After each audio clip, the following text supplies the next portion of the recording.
Welcome back, America. I'm Hugh Hewitt, joined now by United States Senator Tom Cotton from the great state of Arkansas. Senator, good morning. Thanks for joining me. Hey, Hugh. It's good to be back on with you. I want to talk about Arkansas, sacred duty, and Iran in that order. How is Arkansas doing with the flooding? I understand there were still some rivers that were rising. Well, we're gradually digging out from all of the mud and other debris that was left behind, Hugh, taking stock of exactly how many homes and farms and businesses have been affected. But the response we've seen really embodies the spirit of Arkansas, of neighbors and church members and charities coming together, and also the very good work of our state and local officials. And anyone who's listening and has been affected by these storms can go to our website, cotton.senate.gov, and get more information on the kind of support you can get from the federal government as well. Now, I also want to ask about Sacred Duty. 3 or 4 weeks on the New York Times bestseller list, continues to fly off shelves, even after Memorial Day, even after Father's Day. Are you done promoting it? Do you have to go back to being a senator? Because I really want people to learn the story of the old guard. Well, Hugh, every time I come on your show, we can talk about Sacred Duty if you want, because I do think most Americans would like to know the story of the old guard of Arlington.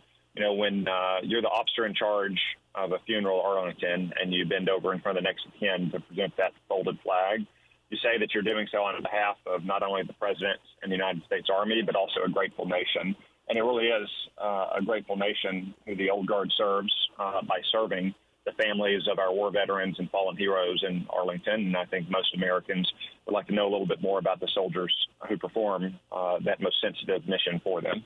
I think Sacred Duty ought to become, to those who are about to visit Arlington, what a path between the seas has become to people who go through the canal. They're always, when you go through I've only done it once, everybody on the ship is reading A Path Between the Seas. Well, before you go to Arlington Cemetery this summer, read Sacred Duty. Now, before we run out of time, Senator, from the foreign desk, Lisan Daftari this morning says that tensions are heating up with Iran. We've got every option on the table. I spoke with Lindsey Graham last night. He talked to a conference call of a lot of talkers about the options in front of the president. They include strikes on their refinery, strikes on their Navy. Do you anticipate a military confrontation with Iran? Iran's unprovoked attacks on tankers in the open seas warrant retaliatory military strikes, Hugh. Our senior commanders, no doubt, will present the president with a whole host of potential courses of action. Some might be smaller, some might be bigger. But one of the fastest ways throughout American history to find yourself in the crosshairs of the American military is to impede the freedom of navigation on the open seas. This is very similar to what Iran did throughout the mid-1980s until Ronald Reagan finally destroyed half their Navy and much of their onshore oil facilities in 1988. And they got the picture, and they stopped mining the Persian Gulf for a long time. But now they're back to their old ways. Now, they have 2 large refinery complexes, Senator Cotton, the disabling of either of which would cause enormous economic distress in Iran, but also minimize the loss of human life if you did it at night. Do you think that's a good option?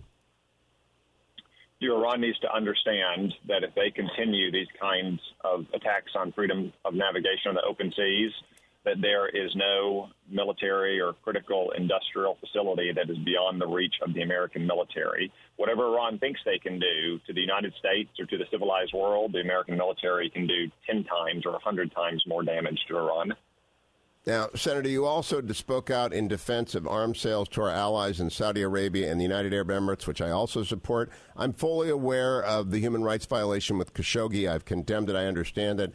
I also understand that the Houthis are just simply Iranians with different accents, right? They're a proxy of the Iranian state. They launched a missile at a Saudi Arabian airport yesterday.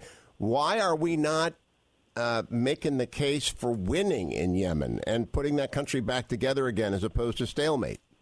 Here, let's recall what happened in Yemen. Iranian-backed rebels overthrew the government of Yemen, and Saudi Arabia and its partners in the Gulf, at the request of that overthrown government, began to fight back against those rebels. It's not a war that was instigated by our partners in the Gulf. And over the years, we've come to the point where that coalition has largely tolerated repeated missile strikes into Saudi Arabia and armed unmanned aerial vehicle strikes. It goes to show you that if you begin to tolerate these kinds of outrages, they become normal. That's what we can't allow to happen in the Persian Gulf, is the tank attacks on these tankers to become normalized. That's why it's time to stand up to Iran's outrages on the high seas now.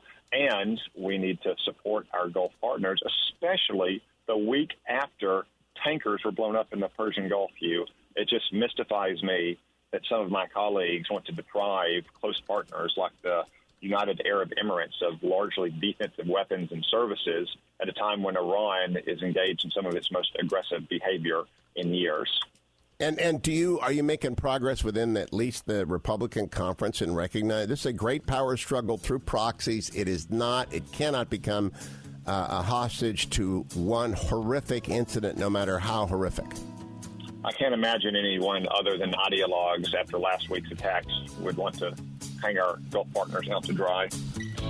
I hope you are right. Senator Tom Cotton, follow him on Twitter at @SendTomCotton. Go get Sacred Duty, pray for Arkansas, help out in the relief efforts, and stay tuned to hour number 3 of the Hugh Hewitt Show straight ahead.